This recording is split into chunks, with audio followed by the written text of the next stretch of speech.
I was naive to think that I could impress God with great deeds. But I learned that it is not grand sacrifices that shape the soul, but rather small acts of renunciation repeated constantly.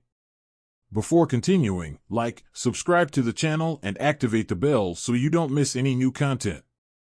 I remember exactly how it all started.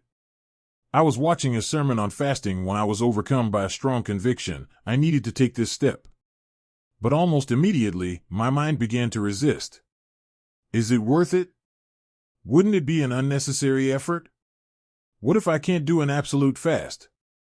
Questions like these tried to distract me before I even started. But the truth is that God is not impressed by the number of days we can fast, but rather by a sincere heart willing to seek Him. I decided to start simply, by eliminating one meal from my day. I chose to give up breakfast, something that seemed small, but that was significant to me. I've always enjoyed the aroma and comfort of a hot cup in the morning, so I felt the impact on my first day. However, what initially seemed like a physical sacrifice soon revealed itself to be something much greater. I discovered that fasting is not about testing our endurance, but about redirecting our focus. It's like adjusting the focus of a lens. Suddenly, what was once fuzzy becomes clear. Small, regular fasts have the power to transform more than a single, long period of time. They sharpen our spiritual ears, strengthen our souls against the weaknesses of the flesh, and awaken gifts that had previously been dormant. It was during one of these fasts that something extraordinary happened. A woman I had never met before came to me saying she had seen something strange in my house, flames glowing in the window. Alert, I went to check, but found nothing. It was then that I realized, what my natural eyes could not capture, my spiritual eyes were already seeing. God was working something much greater than I could have imagined. Fasting is not a bargaining chip or a shortcut to gaining divine favors. Above all, it is a way of aligning our hearts with heavenly reality. If you want to grow spiritually, don't wait for grand gestures. Start small. Give up something simple, a meal, a habit, a comfort, but do it consistently. Because it's not the great sporadic sacrifices that shape a man, but rather the small daily habits that, over time, transform his life completely. Have you subscribed to the channel? It doesn't cost anything and you help bring stories like this to more people. Like and share, your life will be greatly blessed and the prosperity of generosity will come to you. Fasting, my friend, is not about what we stop eating, but about what we start to see. And if there's one thing that strengthens this journey, it's the fact that we don't have to walk it alone. As difficult as it may seem, fasting becomes easier when we have someone by our side. There is a mystery in the communion between brothers in faith. Even though our flesh cries out for food, the presence of a companion strengthens us. I discovered this in practice. I had always resisted the discipline of fasting, but when I practiced it with a friend, I noticed that the difficulty diminished. My reluctant heart gave in to the need to seek something greater. We don't always feel like fasting. The body rebels, the mind makes excuses, and the enemy whispers reasons for us to give up.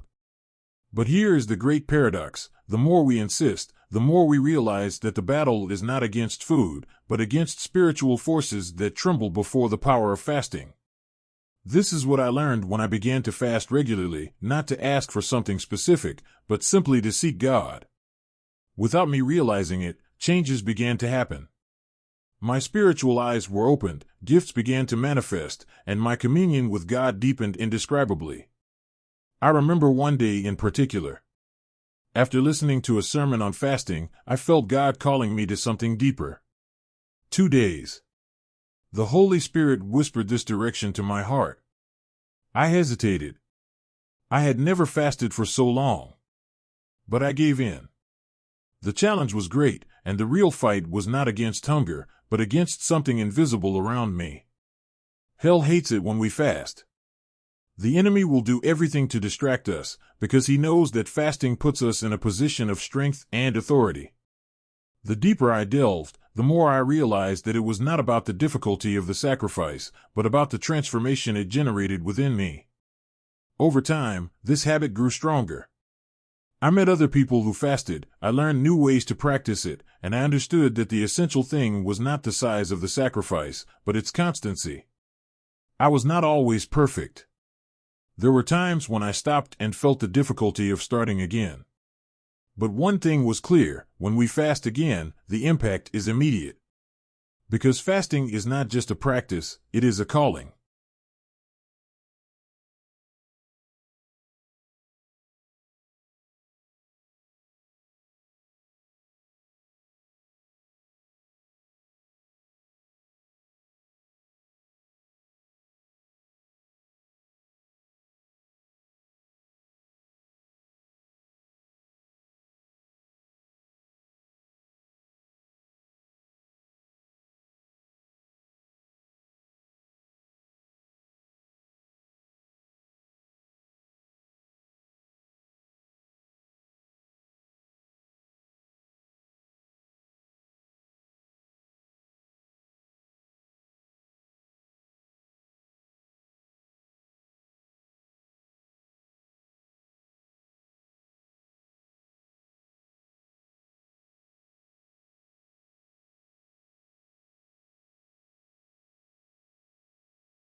But God is gracious, and there is always a new beginning. My friend and I decided to resume our short fasts, cutting out a meal here and there. And that was enough to rekindle the discipline we had cultivated. If there is one thing I want you to take away from this story, it is that you don't have to start with great sacrifices. Start small. Cut out something simple: a meal, a specific food, a habit that distracts you from God. The key is not intensity, but consistency. The cumulative effect of fasting is like an avalanche. It starts with small flakes, but soon turns into something powerful. And the fruits? Oh, they are countless. During this period of searching, I attended courses and conferences and saw my spiritual perception expand. At one unexpected moment, while praying in a room, my eyes were opened to a reality invisible to the natural senses. I saw angels. Not with the eyes of the flesh, but with the eyes of the Spirit. The experience was like glimpsing something behind a thin veil. Others who were present saw it too. They confirmed it.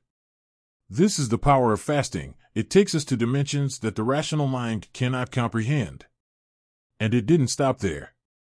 I saw manifestations of Jesus. Not as a clear image, but as an undeniable presence. My spiritual leader, an experienced pastor, confirmed what I already felt. How could it be otherwise? When we fast, we draw closer to Christ in a way that words cannot describe. But this journey is far from over. Each new fast leads us to an even greater discovery.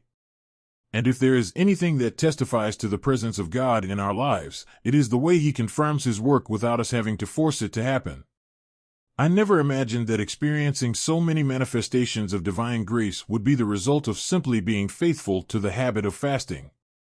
But this is how God works. He reveals Himself to those who seek Him with all their hearts. Throughout this journey, gifts began to manifest in my life. Supernatural experiences arose. My spiritual sensitivity expanded in ways I could never have anticipated. I remember when, as a young man, I longed to see the supernatural. I prayed fervently, asking God for visions, dreams, and spiritual gifts. But these requests seemed unanswered. It was only when I began fasting, not out of emotional desire, but out of obedience, that I began to notice changes. Small fasts, often without much effort, accumulated and, over time, built up to something great. And this is what I want to share with you: the power of small things. Many believe that only long periods without food can move the heavens, but the truth is that God delights in constancy. A 1-hour fast, giving up a specific food, giving up something you enjoy, all of these have value. Each sacrifice is a seed that germinates in eternity. The impact of fasting goes far beyond hunger. It shapes the soul, aligns our spirit with God's, and makes us more sensitive to His voice. If you have never fasted, I invite you to start. Try giving up something in your day, not out of obligation, but out of love for God.